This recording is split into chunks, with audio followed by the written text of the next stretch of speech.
bio online. The reason I started coming to the Indianapolis shows, or the indie shows, was that I was Mrs. Alaska a couple years ago, and I have celiac disease. I'm also a nurse practitioner, and I started wanting to raise awareness for celiac disease because it took me 10 years to be diagnosed, which is average, and I was in the medical field. And it took me so long to be diagnosed that I developed Hashimoto's thyroiditis as a secondary autoimmune disorder because I was undiagnosed for such a long period of time that my thyroids went out. And that was what facilitated my diagnosis. But I thought to myself, if I've gone through nursing school, gotten my master's, become a nurse practitioner, and still had colleagues tell me that my symptoms were in my head, then how much harder is it for someone who has no medical background to be diagnosed? So I started wanting to raise awareness and to talk to people, to get the word out that 95% of celiacs are undiagnosed. And now we have gluten intolerances, which are a growing factor in our community. And as it turned out, no one wanted to listen to me just because I had a degree. So I put a crown and a sash on, and everybody wanted to talk to me. And then, people would ask me, like, so what's Mrs. Alaska doing in Indianapolis? And then I could tell them about celiac disease. So I found that it was a way for me to get my foot in the door with people, to have a way to conversate with them. And so I started coming to shows and being a personality. And I think a speaker canceled one time, and they said, well, can you speak? And I was like, well, I did pay a lot of money for a degree, and I've got letters behind my name, so they let me have a mic, which was a big mistake, and so here I am now. Well, my background is in cardiovascular ICU nursing. That's what I started out as with my bachelor's degree. And then I was diagnosed in 2007 in the middle of my master's degree while I was working night shift and getting my schooling at the same time. And so I kind of combined my two passions, heart disease, living heart healthy, and having celiac disease. Because there was a lot of things that I didn't realize until I was diagnosed with celiac disease about nutrition and how it affects your lifestyle. Even though I was in the medical field, don't want to knock my colleagues, but there was a lot of things that this celiac disease opened my eyes to. So I have a list of objectives. Determining your personal risk factors, discovering why those with celiac disease or gluten intolerances are more at risk for heart disease, learn how the gluten-free diet affects your heart health, gaining knowledge to minimize your risk factors, and starting on your journey to wellness and acquiring some things to help with your lifestyle. My main objective, though, is to protect your gut and your heart at the same time. So I came up with that line last night. I really liked it, so I hope you liked it too. But before we get into risk factors, I'm a why person.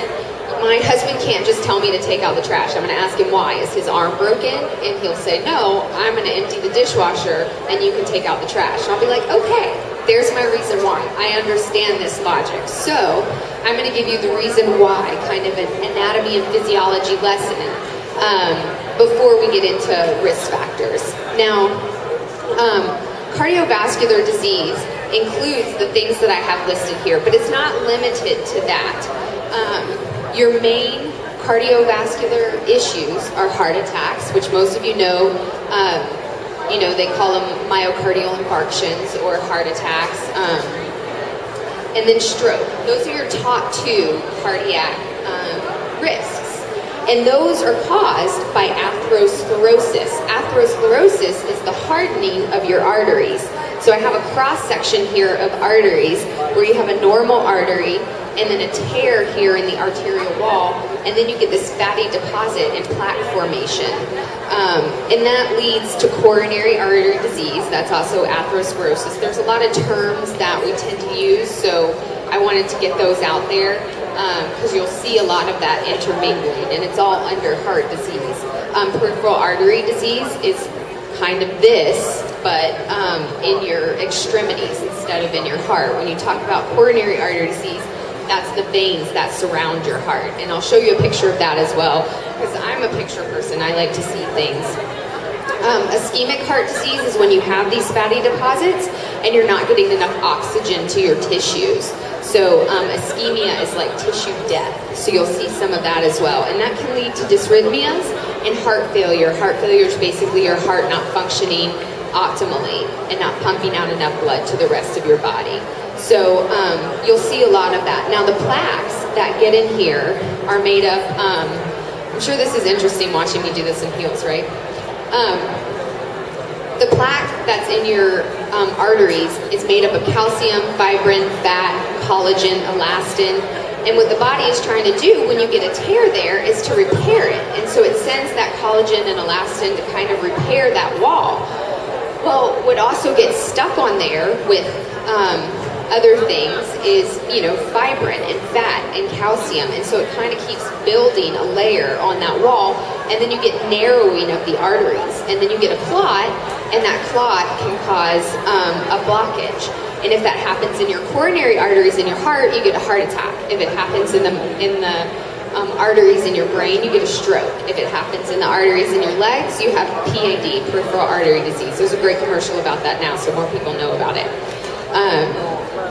And heart attacks can lead to heart failure and dysrhythmias and things like that. So that's how a stroke and an MI occur. Man, listen to me, I sound like I'm out of breath. I'm just really excited because you guys there's more here right now than I thought, because it's first thing in the morning. You guys are ready to learn, and it's exciting. So here's more about heart disease before we go into risk factors. What we know: 1 in 3 people die of heart disease.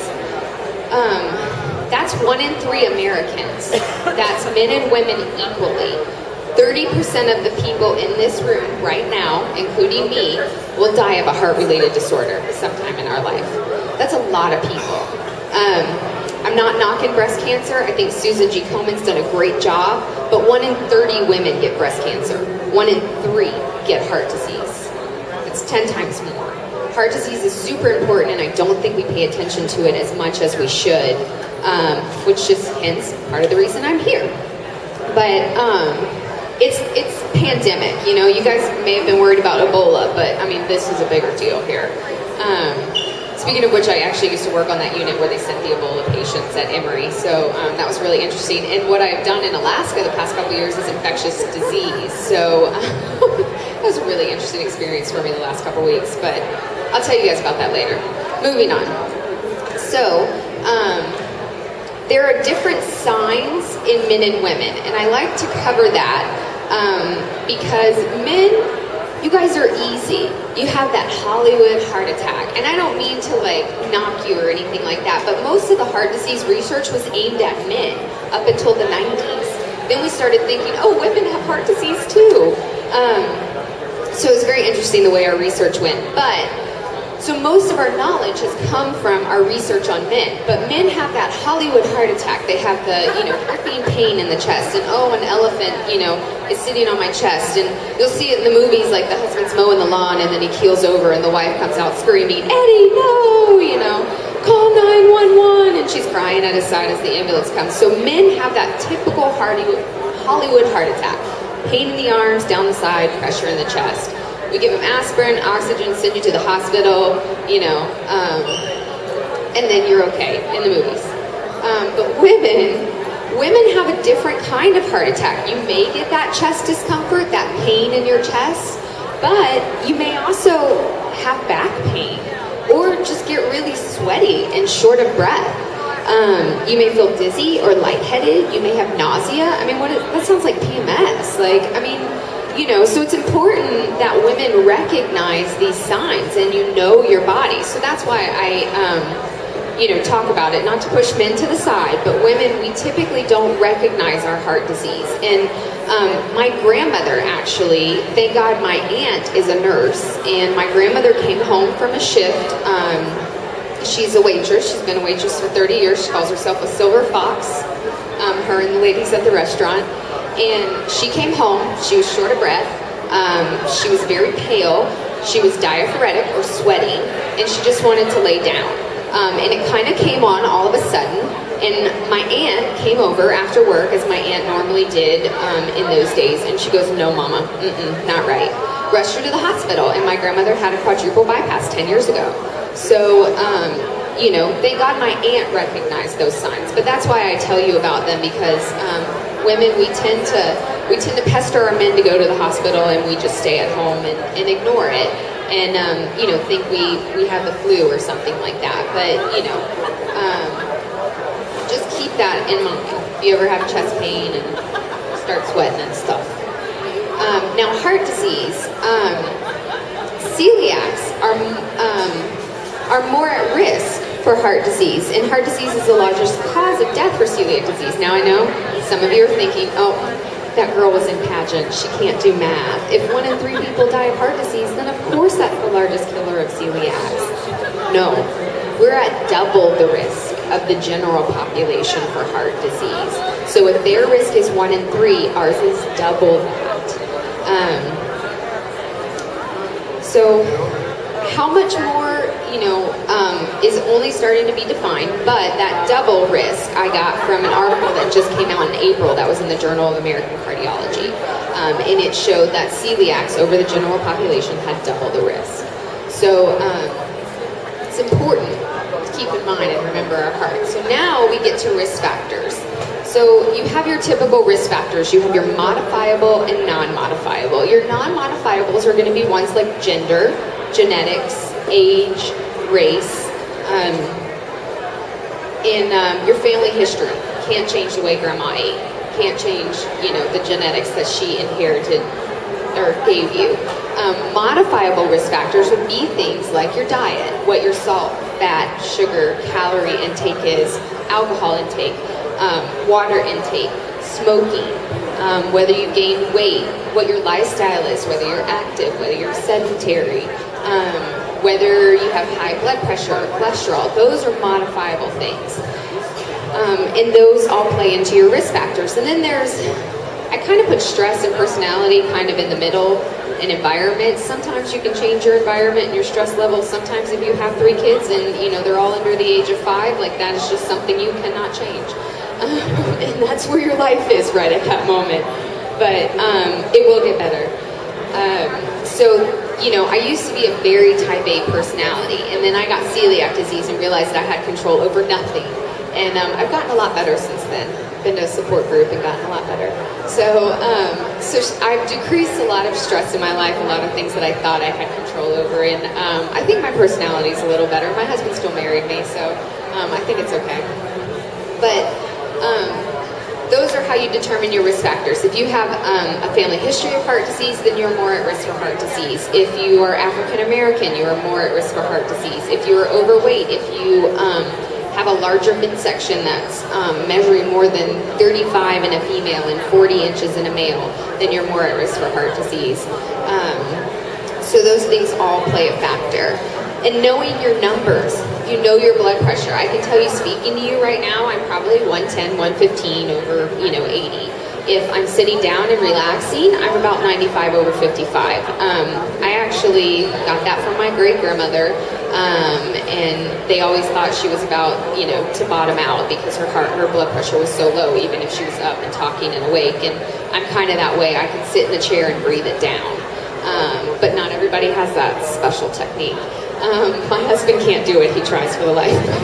He just has high blood pressure, and that's on his grandparents' side. So knowing your numbers, knowing what your blood pressure is, being aware of your cholesterol. I tend to have a little bit higher LDLs, but I also have really high HDL. I like to think it's because I try to make an effort and work out and eat healthy, but my mother has a really high HDL as well. However, my grandmother, my mom's mom, was the one who had the quadruple bypass, so I'm still at risk there even though I have a high HDL. It doesn't mean I can take a break, it means I just know my numbers and know where my risk factors are. And then waist circumference, like I said, if you have greater than 35 inches for a woman and greater than 40 for a man, you're more at risk for heart disease. And then of course knowing your lifestyle, we talked about the sedentary, the active, the busy, or the calm. Those all play into whether you're at risk for heart disease or not. So, I'm sure you've been asking, what puts us more at risk than the general population other than having celiac disease? And the thing with celiac disease is that it's an inflammatory autoimmune process in your gut. So that inflammation is what puts you more at risk than the general population. The inflammation in your gut. And then, hi, Dr. G. Dr. G's up next. So stay put, stay in your chairs. I'll be staying too. It's pretty awesome. But this inflammatory process that happens in your gut, it doesn't just stay in your gut. It goes to your other organs and organ systems as well. And the heart is especially sensitive to that inflammation. When I was a cardiovascular ICU nurse, EKGs were my thing. I used to tell people they had beautiful EKG lines. You know, we used to love a perfect EKG, but that rarely happened after cardiac surgery because the heart is like, she's like a fickle woman. If you sit there and flick on her and cut on her and pick at her, she's gonna go crazy and make your life miserable. So whenever I had a patient who just came out of surgery, normally their heart rhythm was not normal because the heart was irritated. And just like the inflammation in your body, there have been some studies to show that some similar changes occur in your heart, in your cells. So your heart does not like all that inflammation.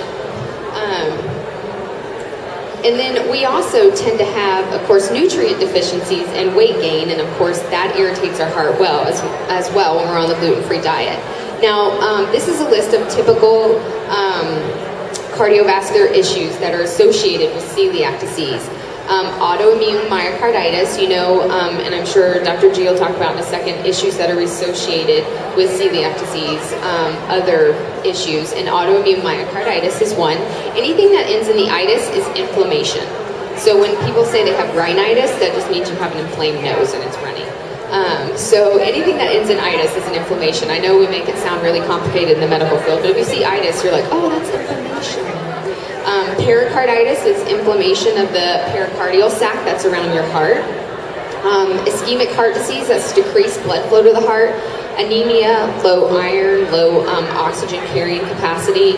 That coronary artery disease is atherosclerosis, like we talked about. AFib, I'll talk about a little more in the next slide. But increased levels of inflammatory markers in the body also means increased risk for atrial fibrillation. And then idiopathic cardiomyopathy is a thickening or enlargement of the heart that leads to a deterioration of the function. I just get really excited about the heart, so that's why I put this slide on here, and I kind of like to let people know. So when I was talking about how the heart gets irritated, how after surgery, you know, the rhythm of the heart gets off. The heart is electrical and can conduct, every cell in the heart can conduct electricity, not just this main one here. And what happens in AFib is that your sinoatrial node here, it just says, I'm tired. I've been doing this since I was 5 weeks old in your mom's belly, so I just don't want to beat anymore. And sometimes the inflammation will cause, it'll cause electrical cells in the heart, other electrical cells, to send electrical impulses other than the sinoatrial node. And then you'll get the two atria up here fibrillating. So you have your two atria, two ventricles. Sorry, I know all this in my head and I forget, you may not know that. But like I said, I get really excited. I'm excited you're all here this early in the morning. I'm excited to be in Indiana. But you'll get different cells in the heart conducting electricity because of the inflammation and the irritation, and so then your heart rhythms may be off. So that's why you're more at risk for dysrhythmias, especially atrial fibrillation as we age. Anyway, I just like that slide. Now, the gluten-free diet. So once we find out we have celiac disease or we're gluten intolerant, we know we have to go on a gluten-free diet. I'm sure most of you in here are on a gluten-free diet, and that's why you're here. The problem with the gluten-free diet is that it's really high in fat, sugars, and calories. And it's also very low in iron, calcium, magnesium, fiber, B vitamins, such as folate. Women, we know that's really important. So that's why the gluten-free diet isn't recommended for people who don't need it. Too often we celiacs turn to easy access, overly processed and packaged foods because we just found out we're on this restricted diet and we see all these foods and we don't restrict ourselves on what we're eating because, you know, our diet is restricted. So anything that's labeled gluten-free we tend to buy, whether it's good for us or not. And so sometimes our convenience is actually killing us. But if we're not getting enough nutrients from what we eat, it can also affect the way that our brain functions. I was very affected neurologically from my celiac disease. I suffered with a lot of depression and anxiety, and part of that reason is because your body makes neurotransmitters from the amino acids that it gets from the nutrients it absorbs from your foods. So there are certain like fruits that help with serotonin production, and if you're not absorbing those nutrients, then you're not making serotonin and you're more at risk for depression. And that affects your heart health as well, all that anxiety and stress, and that keeps inflammation going in your body. So it's important that we get good nutrients, and the gluten-free diet doesn't always provide that if we're eating the pre-processed packaged foods. We also need to remember that the gut is the largest mucosal organ of the body, and it's like the guardian at the gate for the body's immune system. So if you put junk in, you're going to get junk out. I think it was Dr. Fasano who said it, but I like to coin it as my own phrase. But I can't because he's too cool, so I give him credit. But the gut is not Vegas. What happens here does not stay here. It goes all over your body, especially to your heart. So what you put in definitely affects how you live. Now, a heart-healthy diet is your best bet. So your best bet for living a heart-healthy lifestyle with celiac disease is preventative nutrition. Not medication, preventative nutrition efforts. So a heart-healthy diet is high in fiber, good fats, lower in calories, there's lots of fresh fruits, vegetables, and lean meats, low sodium, and plenty of fluids. Ann Lee will be speaking later, and she has great info to add on high fiber. I'm just going to glance over it for you really quickly, because there's some other items that I want to cover as well. But high fiber, which comes from good carbs, helps you feel fuller. It gives you a sensation of satiety. You can get that from brown rice, quinoa, oats, sweet potatoes. Those all help lower your LDL, the bad cholesterol, and normalize your blood sugar, so that you don't get low blood sugar later and get super hungry and get angry. That happens to me sometimes. My husband always has a nut bar somewhere in the car to feed me in case that happens. But having a diet high in fiber will help with that. Now, good fats, notice I said good fat. Not necessarily low fat, not necessarily no fat. It used to be this big fad in the 80s that everybody did no fat, and then the Heart Disease Association found that was kind of bad. And then there's low fat, but I like to say good fat because especially women, you need fat for your skin, for your hair, for your nails, to get that beautiful look going. You do need fat, but you need good fats like coconut oil, olive oil, nuts, avocados. Type and amount matter. Coconut oil is a medium-chain fatty acid, and it doesn't require energy for absorption, use, or storage. And they actually use medium-chain fatty acids to treat a lot of neurodegenerative disorders. And medium-chain fatty acids get used first when your body goes for energy. So it's not stored as fat. So that's why they're good fats. Now, fruits and vegetables, you want to get a lot, and you can get a lot of good carbs and fiber from veggies as well, and from fruits. You want to get at least 4.5 cups a day. They're high in your vitamins, your minerals, and they're low in calories. And I know going green is the big thing, but like Ann Lee from Char says, go multicolored, go rainbow. Eat from every color.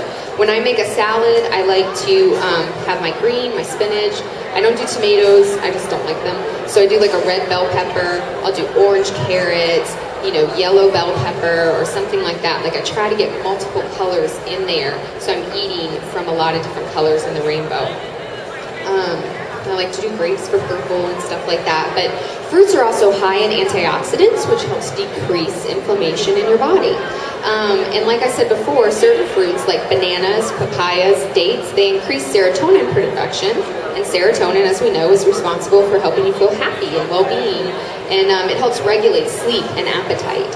So getting fruits and veggies, is really important. And sometimes you can sneak veggies in. I like to puree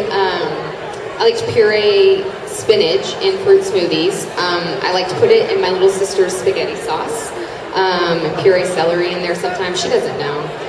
It's only after she eats it that I tell her. So now she doesn't trust me. So like, she's always like inspecting food. She's like, what is the catch? I'm like, I can't tell you. Like one time I made her a dairy-free, gluten-free macaroni and cheese, and she thought it was amazing. And she was like, how did you get the cheese to be so creamy? And I was like, it's not cheese. She's like, what is it? And I was like, it's cashew cream. So she's like, I knew you had to trick me. But she eats my food. She complains about the fact that I trick her. So sometimes being kind of sneaky like that can help, especially if you have kids. Now, I also like to put in omega-3s from like fish, like lean meats like fish. When I lived in Alaska, it was great to get fish. You could just go down to the stream behind the railroad track on 3rd Street, and the salmon swim right there, and you just put a net out, and you grab you some fish, and you freeze them, and you've got it all winter. But omegas have antioxidants, and they decrease inflammation. You can also find that in flaxseed and seaweed, and it also helps stabilize your blood sugar and reduce the risk of depression. I do recommend a lot of fish if you can get that in your diet, some good fresh fish. Now, low sodium.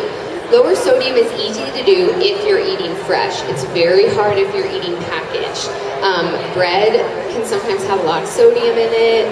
Cheeses, if you do, like I don't do cow's milk because the casein upsets my stomach, but sometimes I can do a little bit of goat's milk, or a goat cheese or a sheep's cheese, because that's a little easier. It has less casein protein in it.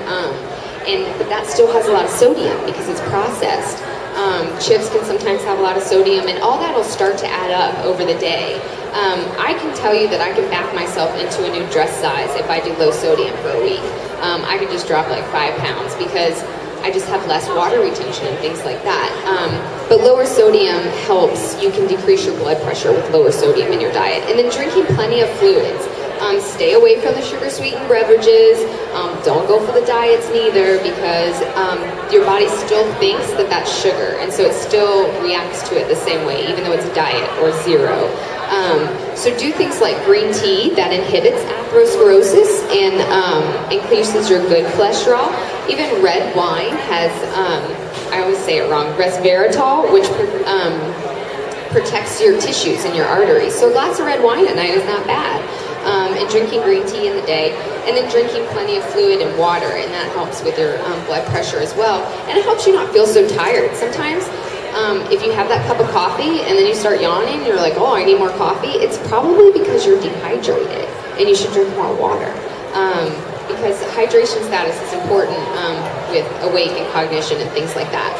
So, I know I've kind of talked to you about that a little bit. How do we make that work? Steps of change. You guys are already here, so you're contemplating like wanting to be heart healthy with celiac disease. But what I like to tell people is it's not about sweeping changes. It's about small steps over time. A little bit of time, a little bit of manipulation, and then you'll equal success. I got bread and dairy out of our house. My husband and I have been married for 5 years now, but it took me 3 years. It's a little bit of time, a little bit of manipulation. There was flour in our house at first. I used to want to be the really good wife and make him his oatmeal chocolate chip cookies. But then the flour just started to scare me, not even kidding you. And I would make him scoop it and mix it so that it wasn't like in a powderized form. And then when we moved, all that flour disappeared, and then we only had gluten-free flour in the house. And then I found a new, oatmeal raisin recipe that he liked even better. And then I slowly started to make our own bread. I would do like Sunday nights, make bread for the week, a gluten-free bread mix in our bread maker. And then you just slowly stop buying bread. So, the other thing I used to do in Alaska is we had a fridge outside, and all the gluten stuff that he liked to eat had to be kept out there. It couldn't be in my normal fridge, because if I had friends come over who were gluten-free, I wanted them to feel safe.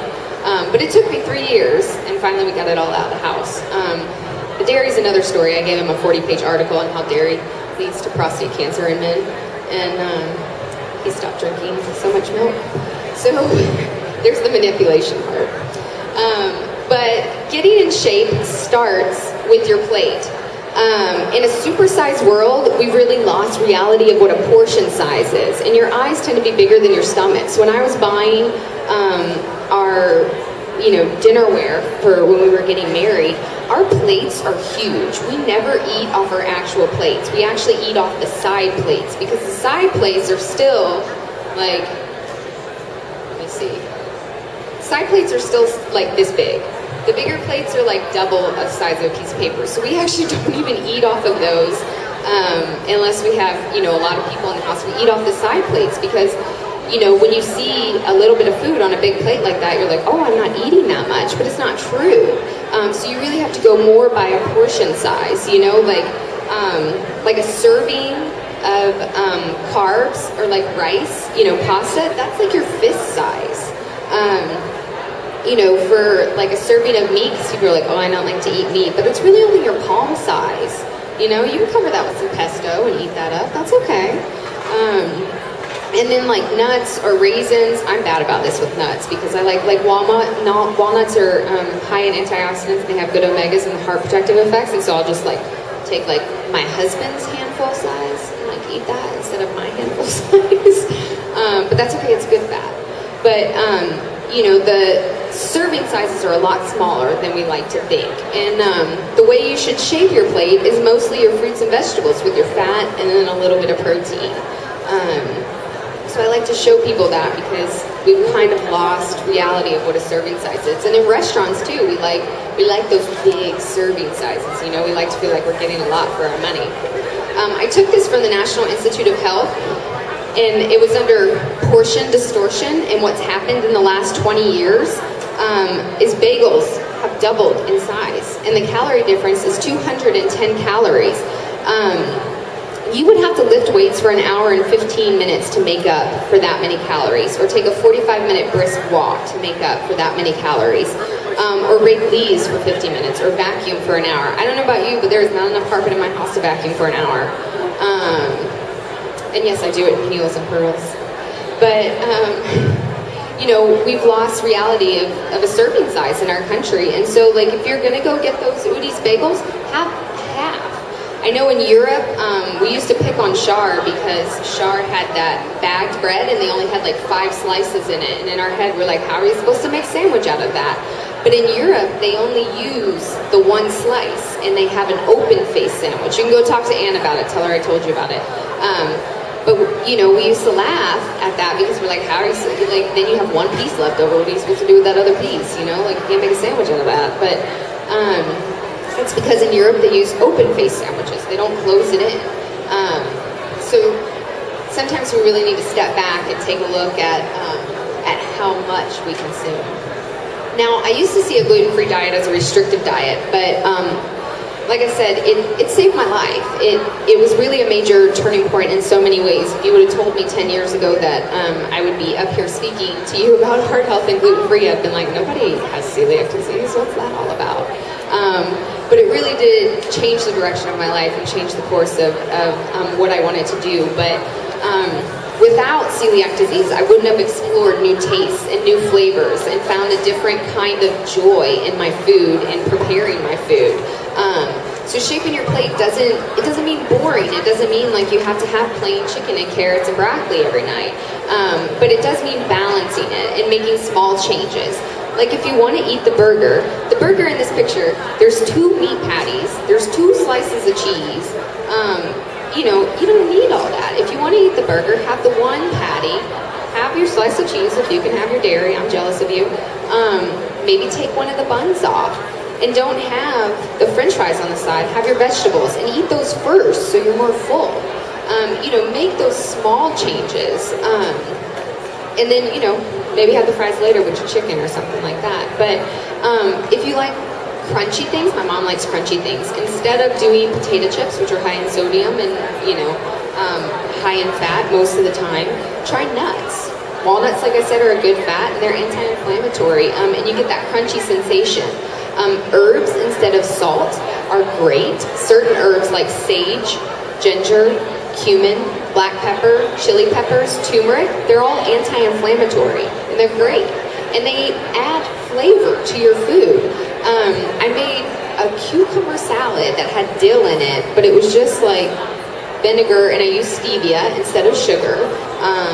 it was like a white vinegar and the stevia and dill and the cucumber and some red onions, and it was awesome. And if you would have told me when I was 20 that I would be making that and I would like it and I would fight my husband for the last few bites, I would have thought you were crazy. But I've opened up my taste palette because of having celiac disease, so I don't feel restricted anymore. If anything, I feel like I eat more and have more of a variety of foods than I used to. Use stevia or agave. Coconut sugar's new now. They're coming out with a lot of new alternative sugars that have a lower glycemic index that won't make your sugar go woo and then crash, and then you're hungry again and you're angry and you're irritable. They'll keep it more at a steady rate. So we do Wendler waffle weekend at my house. We eat pretty healthy all week long, and then Saturday mornings we have waffles and bacon. But I use agave instead of Mrs. Butterworth's. Because that pancake syrup is really high glycemic index. And then sometimes I'll sweeten it with stevia or something like that, or we'll have berries on the side that has stevia. I've got my husband on stevia now. You do have to be careful with stevia. Sometimes they put silica in it and stuff, so you gotta read the ingredients, but most of the time a pure organic stevia is great. And it really is sweet. I trick my little sister with that all the time. She doesn't even know it. I use it in baking a lot, and it works just great. You can use lettuce as a wrap, or if you want to transition from like bread or something like that, Rudy's has a great wrap that's like 100 calories, it's low in sugar, it's got good fiber. And then you can hide teff and chili or eggplant parmesan for added, fiber and nutrients and things like that. You know how to do this. You made the transition, to a gluten-free diet, so you know what it's like to change your diet and to go through those steps. But it doesn't have to happen overnight. It's just small changes.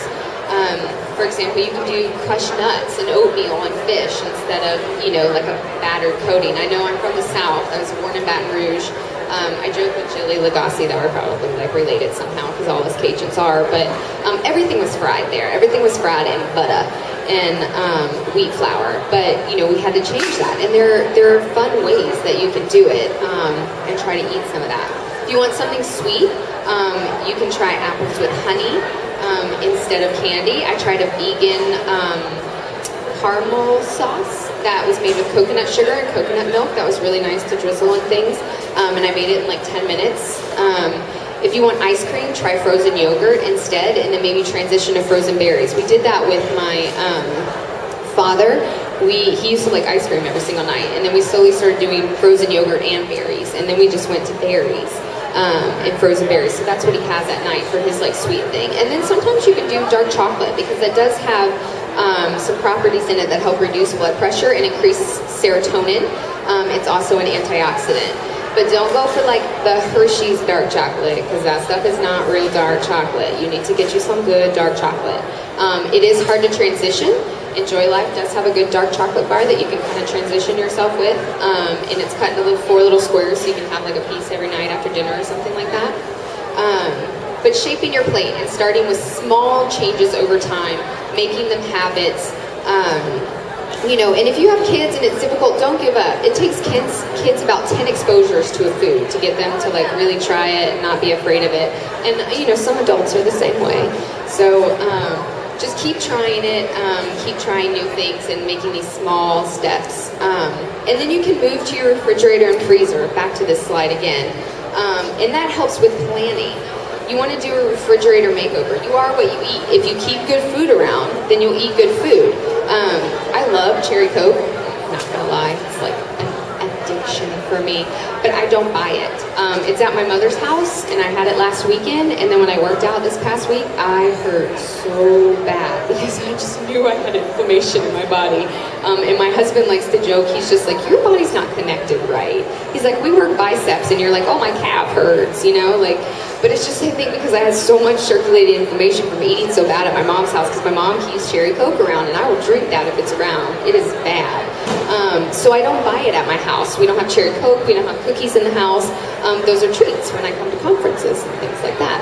So, if you fail to plan, then you plan to fail. Planning ahead also helps keep costs low. So your freezer is your friend. Make meals ahead, freeze in portion sizes, things like that, so you don't have to stress and you don't have to worry about what you're going to feed your family. I like to make a big thing of chili in the fall and freeze a bunch of it. My husband and I will thaw it out. That's got beans in it. Sometimes I hide teff in it to increase nutrients and protein and stuff like that. And we use turkey as a lean meat. And we use a lot of, chili pepper spices and stuff like that. So it's all good antioxidants. It's a great fall meal, but I freeze it and then we can eat on it for a couple weeks. So I don't have to worry. But, like when the kids come home from school, instead of having Hot Pockets, you've seen the commercial where the kids all run in the house and they want Hot Pockets, keep fruit out on the counter. If we're visual eaters all the time, my husband and I for a while kept pistachios out on the counter. Because he always picks at my food when I'm trying to make dinner. So I kept pistachios out, and so he'll pick at the pistachios while I'm cooking dinner and talk to me about his day. But we also keep apples and bananas out on the counter so that, we see that and we eat that. We're visual eaters. So if you have bananas, oranges, apples out on the counter, you're more likely to eat that than like chips or bad things. So refrigerator makeover really, really helps when you're planning all this. And then I like to say that diet is about 80% of your health, of your heart health, for your celiac disease. It's about 80%. Exercise is really more like 20. I know a lot of people think, I have to exercise, but if you're not eating right, exercise isn't going to help. If you're not getting proper nutrients to your body, if you have high inflammation, you're just going to be sore. It's not really going to, if you have high cortisol levels, you're not going to lose weight anyway. My husband was deployed for 6 months, and I was back in Alaska, and I was helping with a merge from a paper medical record to an electronic medical record, and I worked out every day, and I still had to wear a dress today because I can't fit into my pants. Because I kept the visceral fat on me because my cortisol levels were high. My husband was gone. It was a high stress project, and it didn't matter that I went and worked out every day. I had not lost a pound. In fact, I gained like 3 because the cortisol levels in my body were so high from so much stress, so I wasn't going to lose the weight anyway. So if you're not eating right, and you have high stress, bad environment going on, exercise isn't really going to help that much. So I kind of like to put it at 20%. But exercise is great because it does help you maintain a healthy weight. It increases endorphins and endorphin production, so that helps decrease stress. You're less likely to overeat because of those good endorphins. So I maintained my weight, but I didn't lose any. And it doesn't help that the cafeteria knew I was gluten-free, and they would fix like a special meal for me every day, whether that was high fat and included like a Udi's hamburger bun every day. And of course I'm not going to refuse that because they made it special for me, right? But exercise also helps decrease inflammation in your body. It increases blood flow, helps get oxygen to your tissues and things like that. So start simple. You should exercise most days of the week, 30 to 45 minutes. We used to say 3 days a week, and then people didn't even do that. So now we say most days a week. But that could be something as simple as like walking the dog. Maybe during your lunch break, you take a 10-minute walk around the building, and then maybe you walk your dog for 10 minutes when you get home. Something simple like that. Park your car further out so that you have to walk further to the store, take the stairs instead of the elevator. Start simple, make small changes, and it all adds up. As a nurse, we tend to get a lot of footsteps in, so I used to count that on my little journal every day. Because sometimes I walked around the hospital again and again and again and again. Because I hate paging people, because if you page me, I won't call you back. Because if you page me, I think it's a super emergency and I go hide in my desk somewhere. But if you find me, then I can't help but answer you. I used to walk around and around in the hospital. But this is a little thing I found online that I liked, but food is the most abused anxiety drug, and exercise is the most underutilized antidepressant. We tend to, eat to help us with our stress and not use exercise like we should. So, minimizing risk factors. Back to these again, you're like, there's that pageant girl coming out again. She already talked to us about these. No, the reason I'm talking to you about these now, again, is because these are what you have control over. You have control over your weight. You have control over your blood pressure. Low sodium helps reduce your blood pressure. Exercising helps reduce your blood pressure. Getting good fiber and nutrients and fluid helps reduce your blood pressure. Lowering your cholesterol, that helps keep a heart-healthy diet. And then your diet. Please stay strict on your gluten-free diet. Do not cheat. I really, really hate that. That just makes your inflammation skyrocket in your body, and it's horrible. My little sister is a celiac as well, and she's in college and doesn't always make the best decisions. And she went and had her cholesterol and triglycerides and numbers checked, and her cholesterol's through the roof. Her calcium and mag and iron are in the toilet, and her triglycerides are extremely high. And she's like, "What's wrong with me?" I was like, "You cheat, and you cheat bad." Like, she'll go to the fair and have like one fried green bean and like taste the fried Oreo at the Georgia County Fair, you know, like, I'm like, it's not good. And it really reflects in her numbers. So she started having to exercise again, which she hates to do, because she says she's allergic because she starts sweating and her heart rate gets faster and things like that. But you know, so she started having to exercise again because she's not making the right food choices. And now she's at college, and although she's at UGA, which is one of the top 10 gluten-friendly schools, I still worry about that. And so occasionally the mama in me comes out in my little sister and, you know, has to have a talk with her about that. But adherence to the gluten-free diet is key. The other thing, too, with minimizing risk factors is stress. I know I've talked about it a little bit in this whole talk, but don't underestimate the role of stress in your life. Like I said, stress increases cortisol production. Cortisol increases blood sugar. That suppresses the immune system and increases hunger. This leads to the accumulation of visceral fat and inflammation in the body. Stress-induced inflammatory response can lead to fatigue, feeling ill, depression. So, you know, don't underestimate stress. And let life happen. Mistakes happen. The last time I was at this conference, and it's a long story, but gas ended up in my diesel car while I was driving here, so I had to take it and get it fixed. I forgot my lecture notes, and then I couldn't get my lecture up until halfway through, so I was kind of going at it, and halfway through the lecture I kind of cried about it, because I was just like, awesome, this is my week right now. I was like, but you know what, I'm gonna go have a cupcake and I'm not gonna feel bad about it, because that's what I need right now. But mistakes happen. Just embrace it, laugh about it, use them as stories later, learn from it, don't stress about it. You know, I can't tell you as a pageant queen how we're all supposed to look good and have a certain look going on about us and always have to have things, you know, together. I can't tell you how many times I've tripped on stage or like fallen off my heel or, you know, said a cuss word by accident when there were kids in the room. I mean, like, life happens. Just embrace it, be happy, don't stress about it. You know, and if you need a cookie, have a cookie on those bad days. So just keep calm, be gluten-free, don't stress. Now I will give you, because I got to start wrapping up here, some tools to build a healthy heart. I like to keep a food journal. I have that picture right there of and that's actually an app on your iPhone called MyFitnessPal. You can keep a food journal, and it lets you scan things if you do have things that have like a barcode scanner. Like sometimes if I have like a Kind bar or something, like after a workout, you can scan the wrapper and it'll count that in there. You can add in your workouts, so you can have workouts that you do, like I typically do a set, like 2 weeks of weightlifting, the same thing for 2 weeks, and then I change to another 2 weeks. And so you can keep that in there and keep adding it in. And that helps with accountability of knowing what you've eaten, how many calories you consume that day, you know, whether you can afford to eat more or not. Sometimes I think I just work out so I can afford to eat more. But exercise accountability is great. My husband is a slave driver, and he makes me go to the gym whether I'm crying about being sore or not. And so if you have a partner, if you have a friend that can help you with exercise accountability, even if it's someone far off that can ask you every day, have you gone to exercise today? What have you done for exercise? You know, or even keeping it in this food journal. Like if you walk the dog for 10 minutes, log that, count that. If you go to the mall, you walk around for a couple hours, count that too.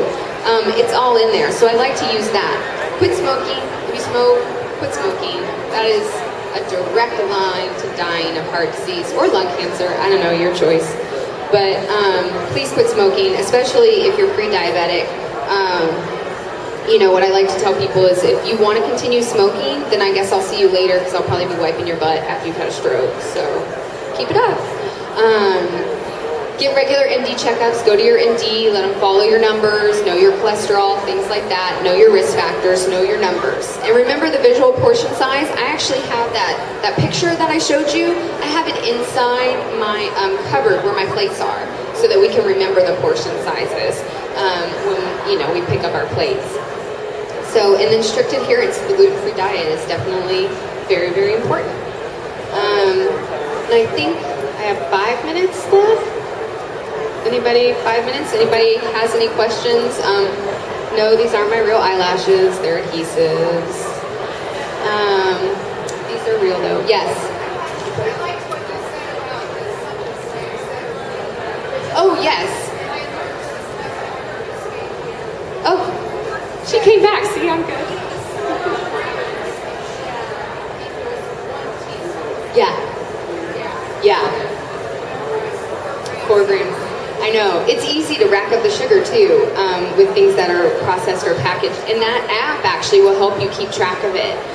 The only thing I don't count is fruit sugar. Like if you're eating fruit, the app will be like, oh, you're over your sugar. And I'm like, no, it was just fruit. So I don't count that. But yeah, no, that's good. And you know what? I love Udi's. I love Char. But Mickey Mick actually has a really good bread that's great if you're diabetic and you have to be gluten-free because it's low sugar and high fiber. And like I said, the tortilla wraps from Rudy's are great. Trying to think of what else. Does anybody else have any? My Fitness Pal. They have it for Androids too. Yep. Yeah. There's going to be an awesome doctor talking after me if you guys want to stay. He's pretty cool. I've never met him, but he paid me to say that. Does anybody else have any more questions? I'll be around all day. If you want to get my email, want me to email you the slides or something like that, or have